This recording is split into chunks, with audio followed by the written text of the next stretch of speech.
शौनकादि ऋषि पूछते हैं कि प्रभु हमें ये बताइए कि ये जो कथा है ये सबसे पहले किसने किससे कही। सूत जी कहते हैं सबसे पहले ये कथा सनकादि ऋषियों ने नारद जी से कही। सनकादि ऋषि कौन है? ब्रह्मा जी के 4 पुत्र हैं, सनक, सनंदन, सनत कुमार, सनातन। इनको एक साथ कहते सनकादि ऋषि। कैसे सुनाई?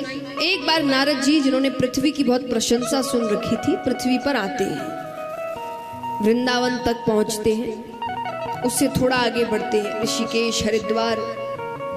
वहां पर सनकादि ऋषियों से उनका मिलना होता है। नारद जी के चेहरे पर चिंता के भाव हैं। सनकादि ऋषियों ने कहा, जो व्यक्ति हर वक्त भगवान का नाम लेता है, नारद जी कहीं भी जाते क्या कहते हैं? जोर से कहिए। नारद जी कहीं भी जाएं, और जोर से, नारायण नारायण। वो हर वक्त भगवान का नाम लेते रहते। तो जो हर वक्त भगवान का नाम लेता है उसको कैसी चिंता? तो उन्होंने पूछा, तो नारद जी ने कहा, मैंने बड़ी प्रशंसा सुन रखी थी, वो प्रशंसा सुनकर ही मैं धरती पर आया, पर यहाँ तो सब कुछ उल्टा है। यहाँ तो घर घर कलह हो रहे हैं, भाई भाई से लड़ रहा है, माता पिता को घर से बाहर निकाल दिया जा रहा है, बेटी ना गर्भ के अंदर सुरक्षित है ना गर्भ के बाहर सुरक्षित है। व्यक्ति केवल धन के पीछे दौड़ रहा है, उस दौड़ में उसको सही गलत कुछ समझ नहीं आ रहा। हर व्यक्ति दूसरों को नीचे गिराने में लगा हुआ है, खुद को बेहतर कैसे बनाना है इस पर कोई काम नहीं कर रहा। सब काम किस पे कर रहे हैं कि उसकी गलती निकालता हूं, वो क्या गलत कर रहा है देखता हूं, उसको सुधारता हूं। पहले खुद तो सुधर जाओ। खुद में हजारों गलतियां पड़ी है, उसको सुधारने की बजाय हम चले हैं कि उसको सिखाते हैं, इसको बोलते हैं, उसको उसकी कमी निकालते, उसकी टांग खींचते, उसको नीचे गिराते हैं। और ये सोच ऐसी है कि ये सोच किसी और का तो भला करती नहीं, हमको भी कभी ऊपर उठने नहीं देती। हम भी जहां हैं वहीं के वहीं रह जाते हैं, और कई बार तो उससे भी ज्यादा नीचे गिर जाते हैं। तो नारद जी कहते हैं कि व्यक्ति कैसा हो गया है।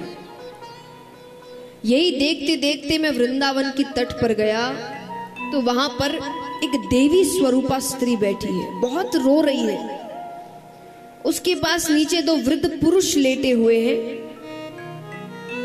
जो बहुत बीमार लग रहे हैं, अचेतन अवस्था में हैं, और ऊंची ऊंची सांसें ले रहे हैं। ऊंची ऊंची सांसें यानी अंतिम सांसें, यानी अब कभी भी कुछ भी हो सकता है। उस स्त्री की नजर जैसे ही मुझ पर पड़ी, उसने मुझसे मदद मांगी। मैंने उससे पूछा कि वो कौन है। वो नाम सुनकर मेरा मन उदास हो गया। क्यों? कौन थी वो? उसने कहा, मेरा नाम भक्ति है। क्या है मेरा नाम? भक्ति। ये 2 पुरुष कौन है? ये मेरे पुत्र ज्ञान और वैराग्य है। मैंने विस्तार में उससे कहने को कहा, तो भक्ति ने कहा कि भक्ति का जन्म दक्षिण भारत में हुआ। दक्षिण भारत में उस वक्त बड़े बड़े भक्त हुए, जिन्होंने पूरा जीवन ही भक्ति के प्रचार प्रसार में लगा दिया था। इसीलिए भक्ति का जन्म दक्षिण भारत में माना गया है। कर्नाटक में भक्ति ने कहा, मेरा परिपालन हुआ, मैंने वहां यौवन अवस्था प्राप्त की, लेकिन गुजरात आते आते मैं वृद्ध हो गई। उस वक्त गुजरात में बिल्कुल भी भक्ति नहीं थी। देखिए, अभी का समय अलग है, अब गुजरात में बड़े भक्त हुए हैं, लेकिन उस वक्त बिल्कुल भी भक्ति नहीं थी। उस वक्त भी ज्ञानी बहुत थे, तो उसमें से कई ज्ञानी हैं जिन्होंने संस्कृत के श्लोक लिख डाले। वो कहते हैं कि काष्ठ कंठी मृग तिल की पाखंडी ना संशय, और मूर्खा नाम लक्षणम चैते है तप मुद्रा धरोमिता।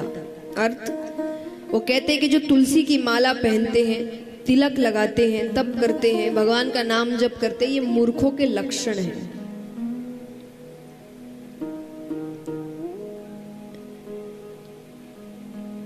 लेकिन इसी धरती पर जो पहले भक्त हुए, जिन्होंने भक्ति का ऐसा बीज रोपण किया, वो है नरसिंह जी महाराज। उनके साथ भी बहुत गलत हुआ नरसिंह जी की जब कथा सुनते, पर उन्होंने भक्ति का जो बीज रोपण किया, उसके बाद ऐसी फसल आई है। फिर तो इतने भक्त हुए जिसका कोई नाम नहीं है, हद नहीं है। लेकिन उस वक्त बिल्कुल भी भक्ति गुजरात में नहीं थी।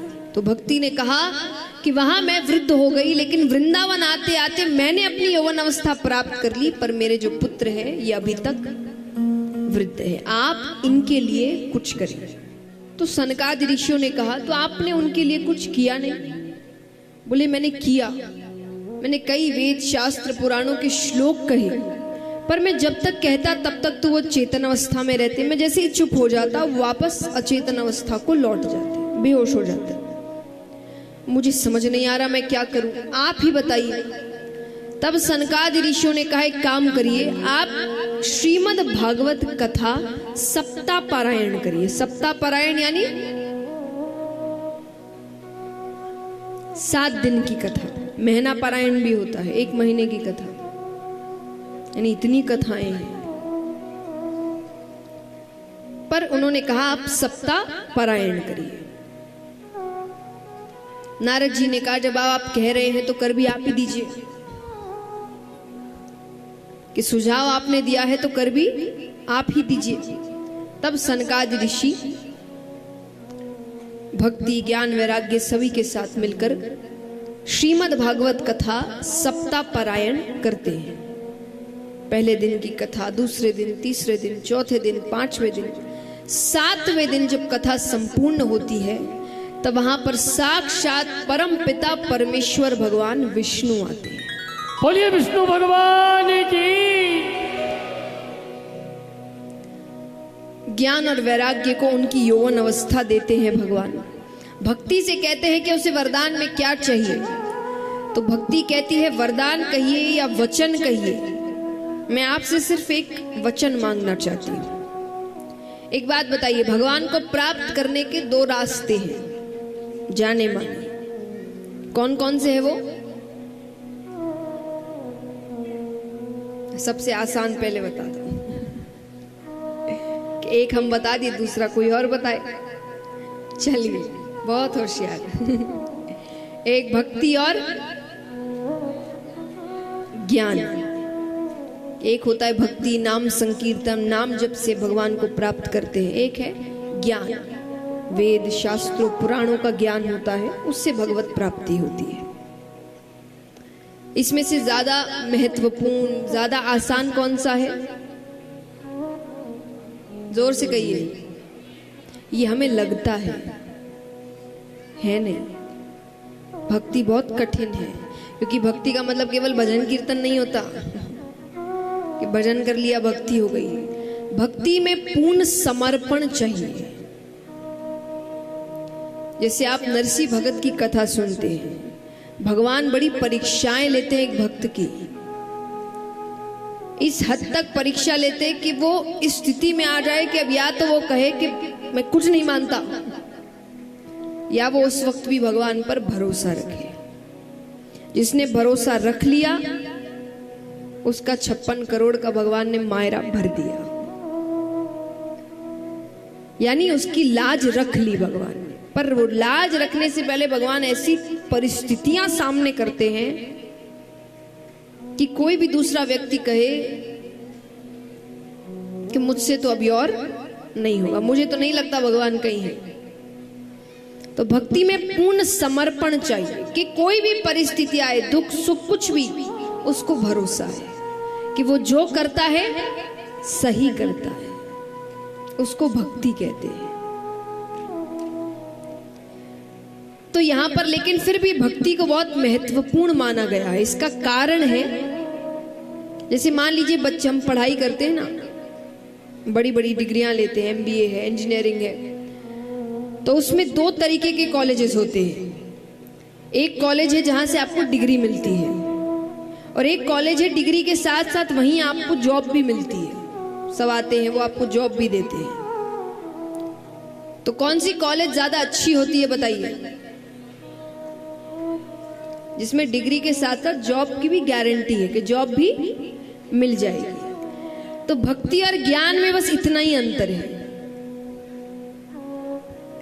भक्ति में जॉब भी गारंटी है, मिल जाएगी। कैसे? कि भक्ति ने भगवान से वचन मांगा कि आप मुझे वचन दीजिए कि कोई भी मेरे माध्यम से अगर आपको पुकारेगा, चाहे वो धनवान है कि गरीब है, अच्छा है कि बुरा है, पुण्य करने वाला है कि पापी है, जैसा भी है, अगर उसने भक्ति का मार्ग चुना है और आपको पुकार रहा है, तो आप उसके घर जरूर जाएं। तो भगवान ने वचन दिया था कि मैं वचन देता हूं, मुझे जो भी भक्ति से बुलाएगा मैं उसके पास जरूर जाऊंगा। तो इसका मतलब जॉब गारंटी, कि आपको भक्ति की डिग्री तो मिल गई, लेकिन भगवान भी तो मिलने चाहिए। तो यहां इसकी गारंटी है, जरूर मिलेंगे, क्योंकि भगवान ने वचन दिया है। इसलिए भक्ति को ज्यादा महत्व दिया गया है। तो यहां पर भक्ति ने भगवान से वचन मांगा, भगवान ने वचन दिया, मैं जो भी मुझे पुकारेगा जरूर आऊंगा। अब यहाँ जितने भी वहां भक्त थे जो कथा सुन रहे थे, ज्ञान वैराग्य भक्ति, वो सभी मिलकर भगवान को मना रहे हैं, संकीर्तन कर रहे हैं